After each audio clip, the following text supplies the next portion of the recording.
Ini saya di kandang Gamparan, Sumberharjo, Prambanan. Assalamualaikum warahmatullahi wabarakatuh. Jumpa lagi dengan saya Sigit Deso.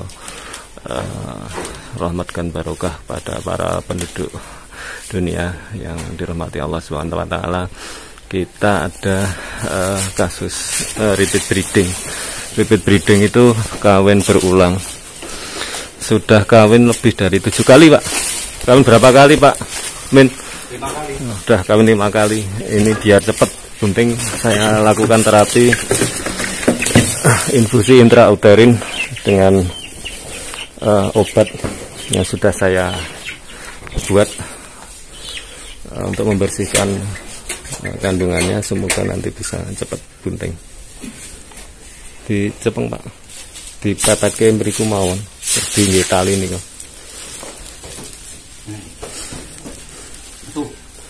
Oke. Di pepet ke tembok niku, Pak, talek kene. Repeat breeding adalah istilah yang kita gunakan untuk menyatakan bahwa sapi itu sudah berkali-kali IB atau kawin suntik sudah tidak jadi. Dinamakan repeat breeding bila sudah 3 kali IB atau kawin suntik ternyata tidak bunting. Dalam kondisi seperti ini ada banyak faktor yang mempengaruhi terjadinya repeat breeding atau kawin berulang atau kawin yang tidak jadi-jadi. Di antaranya adalah yang sedang kita lakukan adalah dengan membersihkan atau mensterilkan di dalam rahimnya. Ini sudah saya periksa sebelum kita lakukan terapi pada beberapa hari yang lalu. Ternyata memang di dalam uterusnya, di kornus sebelah kiri terdapat penebalan pada dinding uterus dan juga pembesaran, artinya antara kornu kiri dengan kanan ternyata di sebelah kiri lebih besar dan jauh lebih besar dari ukuran normalnya. Sebenarnya ukuran kornu kiri dan kanan tidak sama, itu sebenarnya tidak masalah bila tidak disertai dengan gejala-gejala abnormalitas lainnya. Ditunjang dengan kawin berulang, artinya kawin lebih dari 5 kali tidak jadi, sehingga keputusan terakhir yang saya lakukan adalah dengan cara sepul atau memasukkan obat ke dalam uterus untuk mensterilkan uterusnya. Selain repeat breeding, yang tampak secara kasat mata kita lihat adalah ketika kita buka labianya, di situ vulva akan berwarna merah dan itu terjadi secara terus menerus seperti dalam kondisi dia birahi atau seperti dalam kondisi dia bunting. Padahal dia tidak dalam kondisi birahi atau tidak dalam kondisi bunting, dan itu merupakan infeksi yang terjadi di dalam uterus yang ditandai dengan adanya kemerahan pada bagian vulva setelah kita buka. Di bagian dinding vulvanya sama seperti saat kita melihat pada saat dia birahi, sehingga saya putuskan untuk melakukan terapi dengan cara infusi.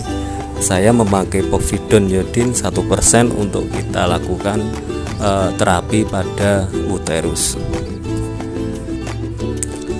Banyak sedikitnya obat yang kita masukkan itu berdasarkan dari besar kecilnya dari uterus yang kita lihat dari palpasi melalui rektal dengan tangan kiri kita, sedangkan tangan kanan kita gunakan untuk memasukkan obat.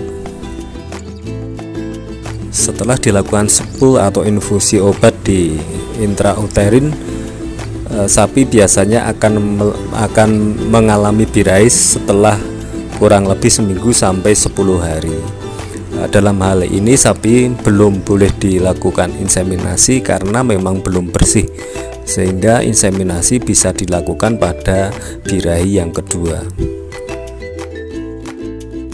Setelah dilakukan pengobatan ini, keberhasilan IB atau inseminasi masih ditentukan juga oleh pengamatan bagi peternak dalam pengamatan birahinya, kemudian lama birahi sapi, dan ketepatan pada saat inseminasi atau IB atau waktu pelaksanaan IB-nya. pada hari keberapa kita melakukan inseminasi atau IB tergantung pada lamanya dia birahi. Jadi setiap individu sapi akan berbeda-beda. Bila individu sapi tersebut birahinya 2 hari, maka yang waktu terbaik adalah pada hari kedua. Hal ini sudah saya bahas pada video sebelumnya, jadi silahkan lihat pada video sebelumnya adalah waktu terbaik untuk melakukan IB atau inseminasi buatan pada sapi. Jadi perlu ketelitian juga bagi peternak untuk pengamatannya, karena kebanyakan sapi sekarang adalah ovulasi yang tertunda atau delay ovulation, atau birahinya cukup panjang, jadi tidak murni 24 jam. Hal ini akan menentukan keberhasilan birahi, keberhasilan IB maksud saya. Hal lain lagi yang perlu diperhatikan adalah kebersihan sapi, kebersihan kandang, serta kebutuhan akan gizi atau makanan bagi sapi. Makanan yang cukup dan sapi yang sehat, plus nanti akan ditambah lagi dengan premik atau mineral untuk kebutuhan reproduksinya, sehingga akan menunjang keberhasilan inseminasi buatan, sehingga sapi tersebut cepat untuk bunting.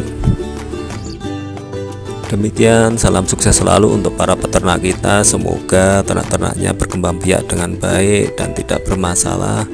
Terima kasih, salam sukses.